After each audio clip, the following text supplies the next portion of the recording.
Nous sommes toujours au Saga Café pour le prix Saga Café du premier roman littéraire ici au Saga Café. Et alors, je suis en présence de Jean Calembert, que les spectateurs de TV Wallonie connaissent très bien, puisque nous avons déjà eu le plaisir de présenter ce roman, Joe Hartfield, l'homme qui voulait tuer Donald Trump.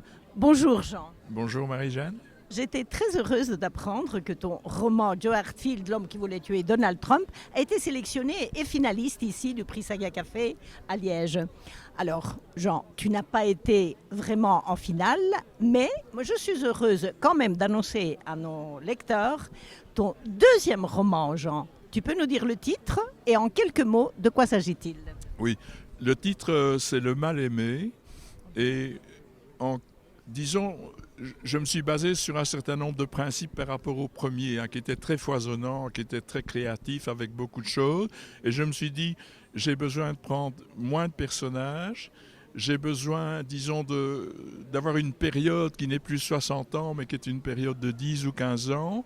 Et je dois avoir un récit assez clair et peut-être moins compliqué que le premier.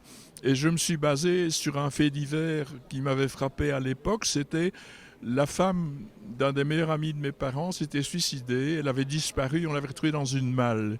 Et j'ai pris ça comme fil rouge. Et aussi, je venais de finir le livre de Houellebecq, Anéantir, où le père avait été victime d'un AVC. Donc j'ai combiné ça, c'est-à-dire qu'il y a un mystère au départ qui est la mort de la première épouse du héros. Et ensuite, la personne a un AVC et décide, après qu'elle soit revalidée, d'essayer de comprendre ce qui se passait dans sa famille et de découvrir chacun des enfants tel qu'il est. Et donc, il y a une espèce de miroir entre la vie réelle et la fiction. Parce qu'en plus, la personne qui est victime d'un AVC, à un moment donné, veut faire un espèce de diagnostic de ce qu'il vit avec ses enfants dans un récit.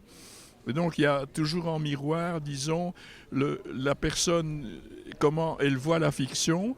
Elle se rend compte aussi que parfois, la réalité est moins crédible que la fiction. Elle ne sait plus différencier dans ses souvenirs ce qui s'est passé. Donc ce roman, Jean, n'a pas de part autobiographique comme ton premier roman, où il y avait beaucoup d'éléments de toi-même. Celui-ci, il est complètement en dehors de toi, à part ce souvenir familial. Mais en fait, je me suis, comment je dirais, réincarné dans 3 personnages. Donc, j'ai mis des parcelles de moi dans 3 personnages. Et c'est vrai qu'après, il n'y a plus rien d'autobiographique, mais il y a beaucoup plus de séquences qui se passent à Liège, à la Borel de nouveau, qui est une de mes régions favorites, et la Côte d'Opale. Et donc, le voyage n'est pas aussi couvrir différents continents. C'est recentré sur Liège, Bruxelles, la Côte d'Opale et la Borel. C'est plus limité géographiquement que par rapport au premier. Il y a quelqu'un qui a très bien résumé. On disait le premier roman, c'est un peu un film de Claude Lelouch, avec des choses un peu qui vont dans tous les sens. Le deuxième, c'est très chabrolien. J'ai un libraire qui a trouvé que c'était vraiment psychologique, que c'était beaucoup plus renfermé, beaucoup plus condensé, et que l'histoire n'avait pas, disons, la folie du premier roman, mais était quand même assez passionnante par les rebondissements dans le récit. En tout cas, comme référence Chambrol-Lelouch, c'est pas mal. Oui, exactement.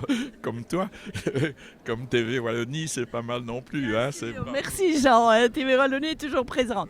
Mais ok Jean, merci beaucoup pour ce premier aperçu de ce deuxième roman. On aura l'occasion d'en reparler, j'espère. J'espère aussi. Merci beaucoup Marie-Jeanne. Merci Jean.